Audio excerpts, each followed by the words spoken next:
ကျင်နာဝေဒနာကိုခံစားနေရတဲ့သူတွေရှိလားခြေထောက်တွေလက်တွေထုံကျင်လာပြီးထုံနာကျင်နာဝေဒနာကိုခံစားလာရပြီဆိုရင်လူတော်တော်များများကလေဖြတ်မှာကိုစိုးရင်ကြတယ်ပေါ့နော်ထုံကျင်ခြင်းရဲ့အစားလေဖြတ်လေငန်းကဆိုတဲ့စကားအတိုင်းပဲ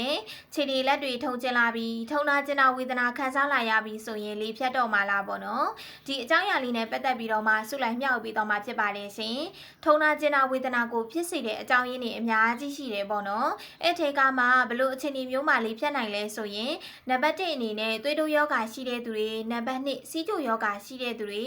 နံပါတ်3အဝလွန်တဲ့သူတွေပေါ့နော်နံပါတ်4သွေးတွင်းအဆီများတဲ့သူတွေနံပါတ်5နှလုံးခုန်နှုန်းမမှန်တဲ့နှလုံးယောဂရှိတဲ့သူတွေပေါ့နော်နံပါတ်6အရက်အလွန်ကျွံတောက်တယ်ဆက်လက်အလွန်ကျွံတောက်တယ်ပေါ့နော်ဒီလိုမျိုးယောဂအခန်းတစ်ခုခုရှိနေမယ်ခြေထောက်တွေလက်တွေကရုတ်တရက်ထုံကျင်လာမယ်ပေါ့နော်ဥပမာခြေထောက်တွေလက်တွေကထုံပြီးတော့မှကျင်လာတာမျိုးတွေမျက်နှာတစ်ချမ်းလေးလံလာတာမျိုးတွေ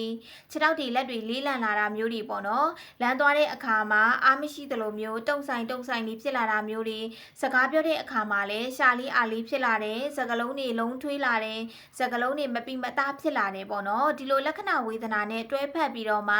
ထုံတဲ့ကျင်တဲ့ဝေဒနာကိုခံစားလာရပြီဆိုရင်တော့ဒါလေးဖြတ်နိုင်ဖို့ရာဂိုင်နှုန်းများတယ်ပေါ့နော်အခုပြောပြပေးခဲ့တာကကျတော့ထုံနာကျင်နာဖြစ်တိုင်းလေးဖြတ်တော့မှာလားပေါ့နော်ဒီအကြောင်းအရာလေးနဲ့ပတ်သက်ပြီးတော့မှမြောက်ပေးသွားတာဖြစ်ပါတယ်ရှင်ကိုကလေးဖြတ်လေငတ်ဝေဒနာကိုလည်းကြိုတင်ကာကွယ်ခြင်းနဲ့သွေးလေလည်းပတ်မှုစနစ်လည်းမှန်ကန်ခြင်းနဲ့သွေးကြောလေကြောပိတ်ပြီးတော့မှလေးဖြတ်လေငတ်ဝေဒနာမဖြစ်ချင်ဘူးညဘက်ဒီမှာဆိုလို့ရှိရင်လည်းကောင်းကောင်းအိပ်ပျော်ခြင်းနဲ့ခြေထောက်တွေလက်တွေထုံကျင်တာကိုလည်းတိတိတတာနဲ့ရက်ပိုင်းအတွင်းမှာလည်းတတာခြင်းနဲ့အကျော်အားနေပြီးတော့မှလမ်းကြကြရှောက်လို့မရဘူးမတက်ကြကြရက်လို့မရဘူးလမ်းသွားတဲ့အခါမှာအားမရှိသလိုတုံဆိုင်နေဖြစ်နေတာမျိုးတွေခန္ဓာကိုယ်အောက်ပိုင်းတွေလေးလံနေတာမျိုးတွေခြေတုံလက်တုံတာမျိုးတွေကြွက်တာတွေအားနေနေတယ်ဆိုတဲ့သူတွေစီဝါမမှန်ဘူးစီဝါမထိန်နိုင်ဘူးဆိုတဲ့သူတွေပေါ့နော်အယုံကြောတွေအားနေနေတယ်ဆိုတဲ့သူတွေအတွက်ကိုဆုလိုက်အမြဲညွှန်ပေးနေတဲ့ဒီရဲ့မိမိစင်လေးကိုမိဝဲပေးလို့ရပါတယ်ရှင်သူကကျတော့အယုံကြောကိုလည်းအားကောင်းစေတယ်သွေးလေလည်းပတ်မှုစနစ်ကိုလည်းမှန်ကန်စေတယ်